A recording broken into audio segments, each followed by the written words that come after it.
Hi everyone, I hope you're having fun in Vancouver, and by the time you see this, I hope I'm having fun in London. I look forward to catching up when I'm back.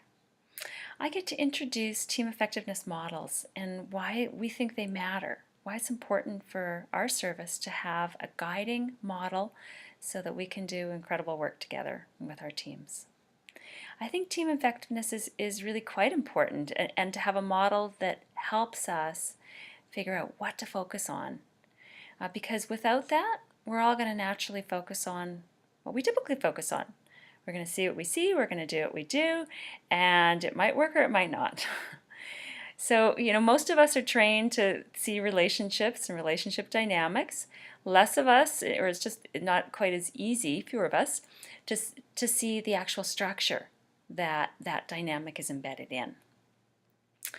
So, when we just kind of stepping back a bit, team effectiveness is really about a team using its resources in a coordinated way in order to achieve an excellent result, an excellent service, product, outcome. But not many teams do a very good job of that. Wageman studied 120 senior leadership teams and found that only 21% of those teams excelled at performance, and about the same number developed their staff. So only 1 in 5 teams are excelling. It's not okay. It's really a poor result. 37% were mediocre, 42% were poor. 1 in 5 are doing well. This is 2008, it's not that long ago. So if you step back even further, researchers have tried to figure out, well, okay, so how do we create effective teams? What should we recommend? What should we focus on as coaches? Hackman's someone who's been studying this since the 60s.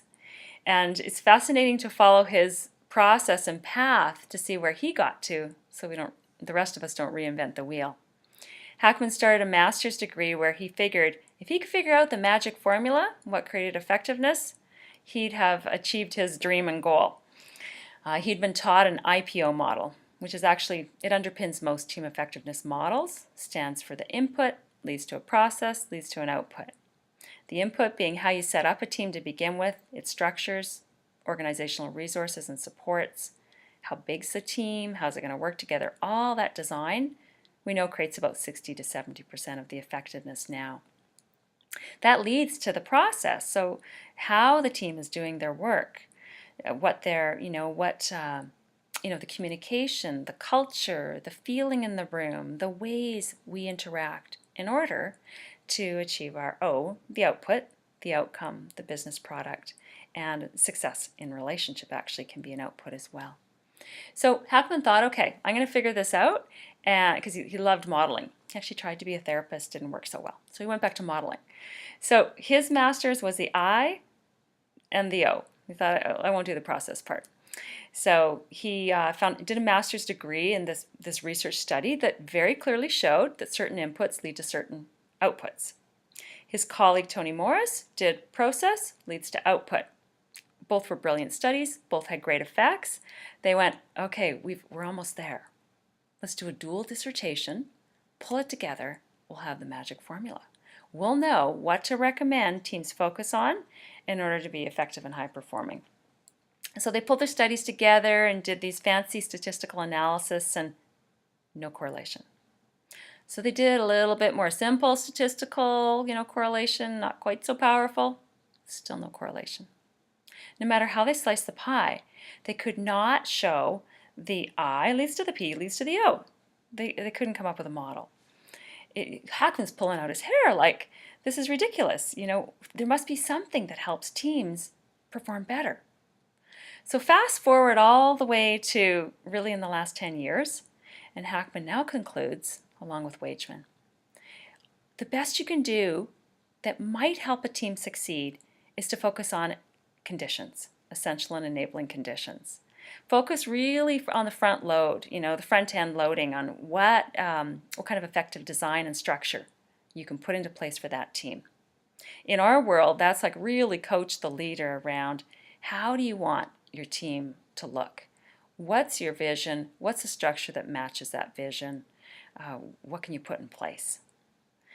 Okay, so he's now, and so Hackman and Wageman now just say focus on conditions that create the possibility for a team to be effective.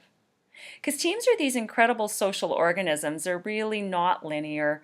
That IPO model now is like a IPMO, and then it goes this way and then it goes back, because it's not just a one-way street, and it's not simple.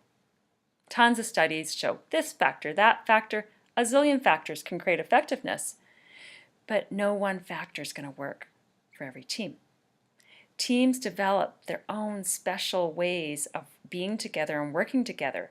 It can be as quirky as you can believe, but if it works for them, it works. So all those books that say, "Ooh, here's the new way," just go around and, this is Zappos, tattoo everyone when they come in the door with our vision statement and our values. When other businesses try and do that, doesn't work. Works for Zappos. So what we want to do is help a team figure out, what do they need to be effective? Like what's their way? And what are their success factors already? But as coaches, we also want to have a model that helps us make sure that we still can see the I, the structure, the P, the process, and the O, the business result, and that we can link all of those three in our own mind and not just see the relationship, not just help people get along, see that they've got different styles, but never link it to business results. We have to have a model that puts all of it together so that we continue to work with the complexity and emergent nature of teams. Have fun at the training. See you when I'm back.